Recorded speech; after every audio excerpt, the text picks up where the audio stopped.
মতে আহিছে oil India limited recruitment আহিছে। ইয়াত আহিছে ইলেক্ট্ৰিচিয়ান, মেকানিক আৰু লগতে আহিছে ইঞ্জিনিয়াৰ। ইয়াৰ কাৰণে আছে 40টা পদ 2025 বৰ্ষত নিযুক্তি হ'বলৈ গৈ আছে। তাৰ পাছত আহিছে টেক্সটবুক কৰ্পৰেট লিমিটেড ৰিক্ৰুইটমেণ্টৰ পৰা আহিছে 3টা ভেকেঞ্চি।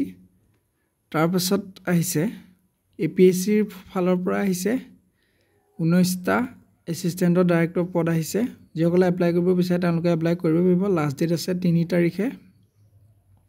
আৰু অজাগৰ ভেলী একাডেমীৰ পৰা পদ আহিছে। এইটোও আপোনালোকৰ লাষ্ট ডেট আছে। ফেচিলিটি পোষ্ট আছে 8-10ত আছে। তাৰপাছত আহিছে RRB NTPC ৰিক্ৰুইটমেণ্ট। ইয়াৰ কাৰণে আপোনালোকৰ মেট্ৰিক পাছো পাৰিব আৰু আণ্ডাৰ গ্ৰেজুৱেটো পাৰিব, মানে হাই ছেকেণ্ডেৰী পাছো এইটো এপ্লাই কৰিব পাৰিব।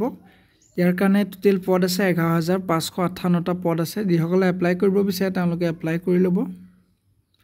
আৰু যদি লিংকটো লাগে মোক বিচাৰিব, মই দিব পাৰিম, কমেণ্টত জনাব। SSC কনষ্টেবলৰ ফালৰ পৰা আহিছে 39,481টা পদ আহিছে। ইয়াৰ কাৰণে আপোনালোকৰ হাইষ্ট কোৱালিফিকেশ্যন লাগিব। মেট্ৰিক পাছৰ পৰা আপোনালোকে এইটো এপ্লাই কৰিব পাৰিব। আৰু বয়স আছে SCৰ কাৰণে আছে 28 বছৰ এজ ৰিলেক্সনৰ সৈতে। OBCৰ কাৰণে 2 বছৰ আছে এজ ৰিলেক্সন। তেনেদৰে এপ্লাই কৰিব পাৰিব। আৰু এইটো 14 তাৰিখে আছে লাষ্ট ডেট। যিসকলে এপ্লাই কৰা নাই এতিয়ালৈকে এপ্লাইটো কৰি ল'ব।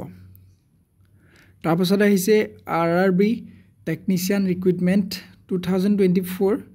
ইয়াত আহিছে আপোনালোকৰ 14,298টা পদ আহিছে। ইয়াৰ কাৰণে লাষ্ট ডেট আছে 16 তাৰিখে আছে। যিসকলে এপ্লাই কৰিব বিচাৰে তেওঁলোকে এপ্লাই কৰিব।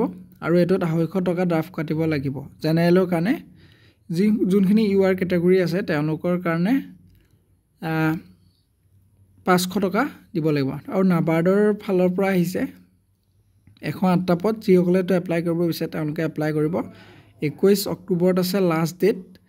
ইয়াত আপোনাক কি কোৱালিফিকেশ্যন লাগে আপোনালোকে নিশ্চয় গম পায়। আৰু বেজালী জুডিচিয়েৰী ৰিক্ৰুইটমেণ্ট, মানে বেজালী ফালৰ পৰা আহিছে 2টা পদ।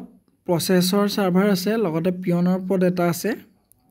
এইটো আপোনালোকে এপ্লাই কৰিব। ইয়াত আছে লাষ্ট ডেট 21/10/2004। এইটো আপোনালোকৰ ডাইৰেক্ট ইণ্টাৰভিউ হ'ব। তাৰপিছত ৰবীন্দ্ৰনাথ টেগৰ ইউনিভাৰ্চিটিৰ ফালৰ পৰা আহিছে টিচিং আৰু নন টিচিঙৰ ভেকেঞ্চি। টোটেল 53টা আহিছে। এইটো আপোনালোকৰ গ্ৰেজুৱেট লাগিব।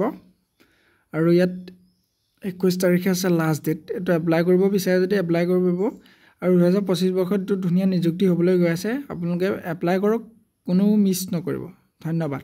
যদি ভিডিঅ'টো ভাল লাগিছে এটা লাইক কৰিব, লগতে চেনেলটো প্লিজ ছাবস্ক্ৰাইব কৰি দিব।